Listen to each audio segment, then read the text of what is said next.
The Leap Foundation proudly presents the Meet the Mentor podcast with Dr. Bill Dorfman. Dr. Bill is a TV host, New York Times best-selling author, two-time Guinness World Book record holder, fitness guru, celebrity cosmetic dentist, and philanthropist who founded the Leap Foundation. Here's Dr. Bill. Hey, Dr. Bill here. So get ready for another exciting Meet the Mentor. We're super duper excited about Leap 2023. You can sign up now. It's not too early. It will be July 16th to the 22nd at UCLA. I have no idea who the speakers will be, but this year we had Richard Branson, Prince Jackson, Michael Jackson's son, Paula Abdul, and every year we get amazing speakers and we deliver big time. So I'm super excited. I'm also talking with a group called Gen 4, and it looks like they're going to send a ton of students to the program. So I'm excited about working with them and just keep doing all what we're doing. The goal is to make it better every year. And I think so far in the last 15 years, we've kept improving it and just hitting it out of the park consistently. So I'm super excited. You go to our website, www.leapfoundation.com, and get more information for Leap 2023.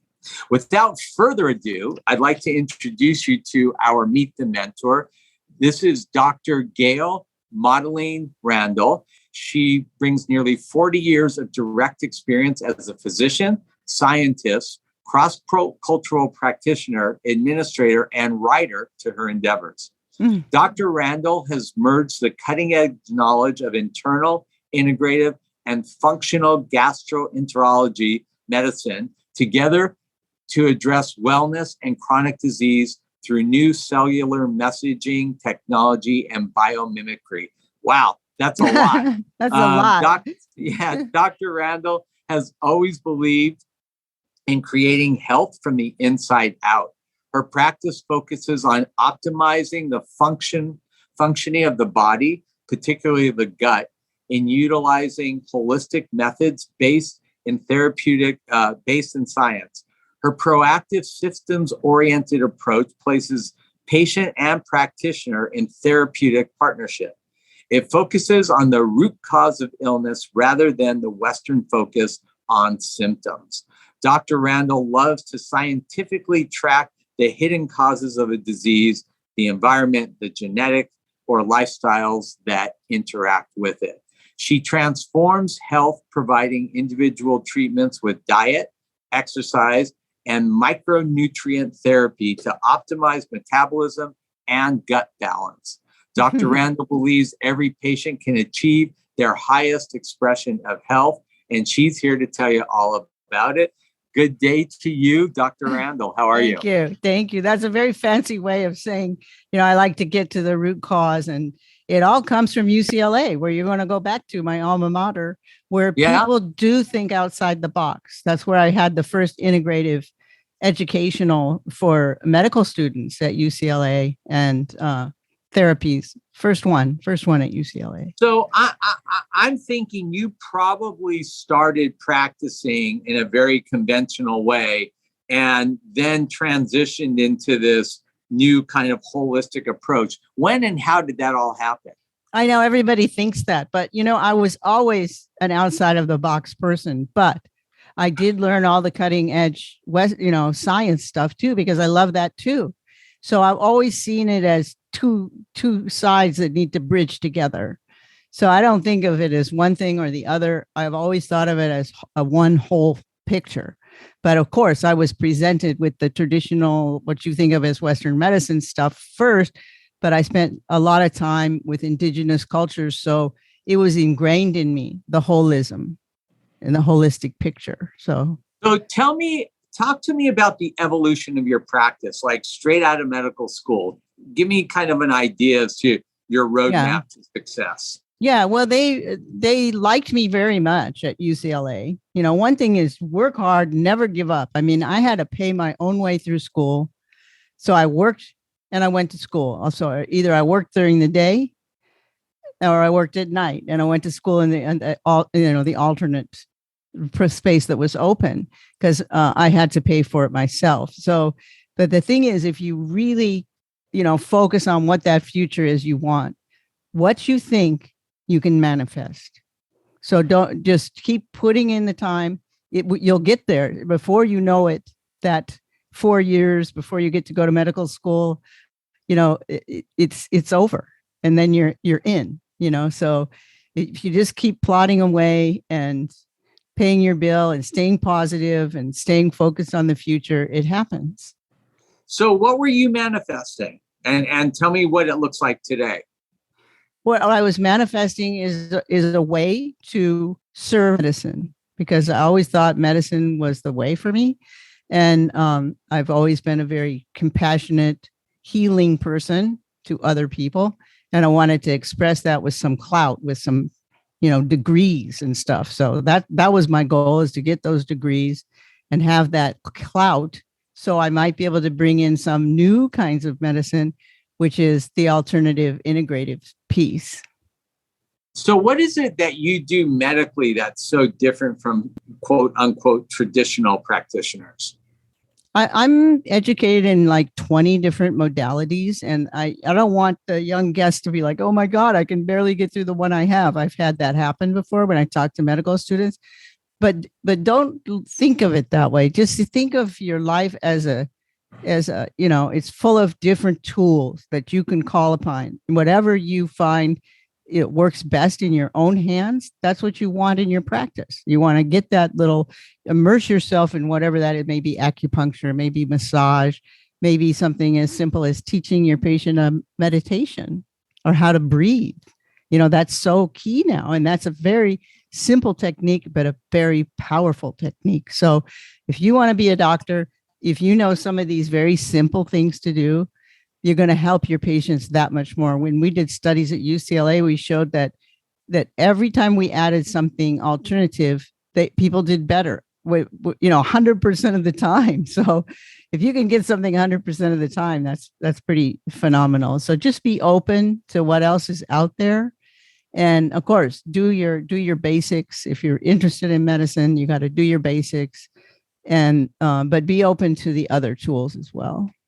So a lot of your practices focuses particularly on gut health. Talk to us about that a little bit, please. Sure. Well, I'm a gastroenterologist as well, and I've been a gut doctor by degree. I worked with Emran Meyer, who wrote the Mind Gut condition, and the gut is it mind gut connection? Yeah, mind gut connection, or gut mind connection. Anyway, he wrote the foreword to my book, Soul Doctoring, Heal Yourself, Heal the Planet, which just came out in April. You can find it on Amazon. He's an amazing guy, and we worked together there at UCLA from the very beginning, knowing there was something more than what you could see, and what Western medicine accepted as, the mind-gut connection, that there was something more than, out of sight, out of mind. I was more interested in the little bugs, like what's there, what's that shouldn't be there, what's not there that should be there. Now we know that we need these good bugs. And a lot of people focus on it and take probiotics, keep your gut balanced, that kind of thing. It's a thing. And most people in the population kind of know about that now. But when we were back then trying to decide at UCLA, people said, it doesn't matter. They said everything's commensal. It doesn't matter what's in there. Of course, we know that's not true now. And of course, depending on what's in there, it sends a message to your brain. It actually shapes what you think. You may have what you think happen in your gut first, and then you decide what you think about it. So it's very important what's happening in that gut. It could be your first brain, So always think about that when you eat your food. It should be not too much sugar. It should be, designed to help those bugs that live in there. Whatever is good for the bugs is good for you. So what does a typical Dr. Gayle day look like? Oh, a typical Dr. Gayle day these days is, I have a podcast myself. It's called Soul Stories. So I do that once a week. I have patients I see both in the office and on telemedicine, because ever since COVID, we had to think outside the box. How are we going to take care of our patients now? Either we're going to become hospitalists, which is cool too, or we're going to have to, do it in a way that we're not spreading disease. So we started doing telemedicine big time, meaning like we're doing now, like on a Zoom or, so we can still help people a great deal because you can still see a lot and get a lot through what they tell you. The patient's story is everything. I say the patient comes with their own answer. And if you're patient enough and you have enough knowledge, you listen to what they say, and they're going to tell you what's wrong in that time period you spend with them. And then you just have to fill in the in between the words and come up with a program for them. Tell me what your podcast is about. What do you do on the podcast? Yeah, my podcast is not dissimilar in a way to you. You have different mentors on because you want to inspire people. And I think that's cool. I have different people who have achieved a higher level of consciousness, at least in my opinion. And so that people listening, it will raise their consciousness by listening to the podcast. They're very, very accomplished. They're either very, very accomplished in a certain area, or they're very spiritual, or that, like I had Emran Meyer on, who's very accomplished in but he's spiritual too. And I had have a lot of actors and actresses, and also people just that are so unusual you wouldn't even think. I have this guy from Saltworks. He's like a salt genius. I mean, it's so fascinating, the ins and outs of salt and how, what it does in your body and where he goes and gets it and where the purest salt is. I mean, things like that, so it's very unusual, high vibrational kind of information that inspires people. Interesting. So what are the most common, I would say, diseases or medical problems that you deal with in your practice? Well, of course, gut, because I'm a gastroenterologist. People come in and, they may come in. This is interesting. They may come in and say, "Doc, I have headache." And then they go out with a gut program. They're going, "What is this?" I come in and I say I have a headache, and I go out with something for my gut, because so many things come from the gut. You really have to know what you're looking at. And I'm also trained in Chinese medicine. So I take a look at that tongue, and that tongue tells me if they have an imbalance. And if it goes along with their symptoms, gas, bloating, diarrhea, constipation, then you're on the money. And I will test their poop and see who's home, who's there, or who's not there, and Interesting. And from that, you can create a program for that person, because it'll also tell you the level of inflammation. Right. You should do this, actually. Almost everybody should do this, just like everybody needs a colonoscopy. I think everybody should get their poop test, as a regular, we go in and get our CBC, our complete blood count. And that, I think it should include this GI mapping, basically. I actually did it. I had a bout with Girardi. And so I did Girardi. Yeah. Giardia. Yeah, Giardia. I had a bout with that a few years ago, and we did extensive testing. Oh, we'll talk about that later. But that can shift you forever if you don't recheck it and do certain things to rebalance yourself. Because your gut is your immunity, isn't it? It is. When you're born, all of your immunity is in your thymus, and it's your T cells. When we're toddlers, move out and move into the gut and set up all these little colonies called Peyer's patches. And that's where your immunity resides. Your gut's your immunity, but it's also creates more neurotransmitters than your brain. So it determines how you feel. So it's your immunity. It's how you feel. The gut is way more important than people think. It's not just for digesting or holding food. Well, I'm glad that you have established a stronghold in this, because I definitely need to see you on a professional level. To be totally honest with you, ever since I had this incident, I got it in Lake Arrowhead. I was an avid water skier, and I wiped out once and happened to swallow half the lake.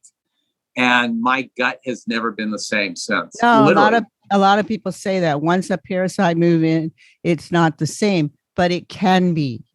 Bill. Yeah, It can be the same. No, it can be, because I got Giardia too. I got it in France. Who knew? I thought they like drinking wine. No, they have to, because they can't drink the water. That's funny. Yeah. But anyway, so it changes your gut immunity.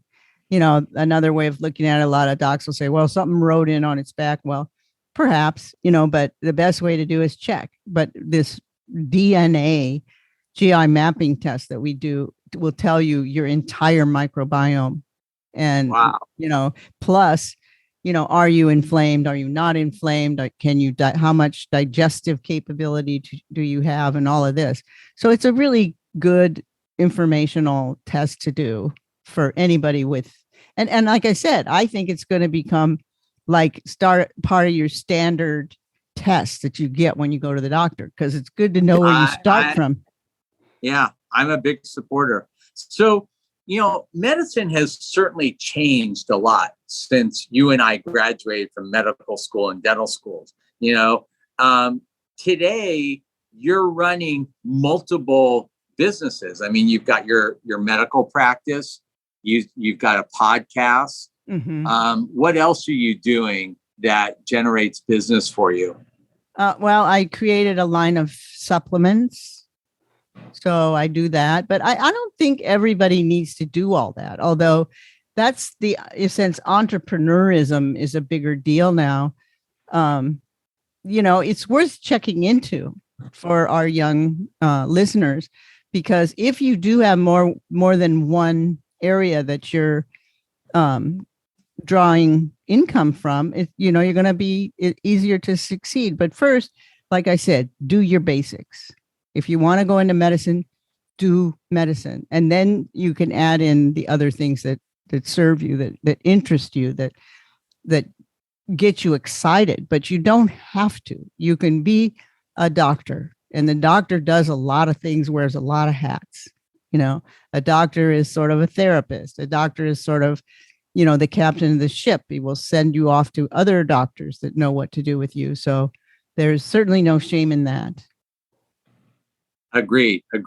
So I told you I was going to ask you this. If I were a student watching you right now, Dr. Gayle, and I wanted to have a career in medicine, and even maybe specifically in gut health and things like that, what should I be doing as far as school's concerned? If I'm in high school or college, mm-hmm. What kind of classes could I take, or what other kinds of extracurricular things should I get involved in? Mm-hmm.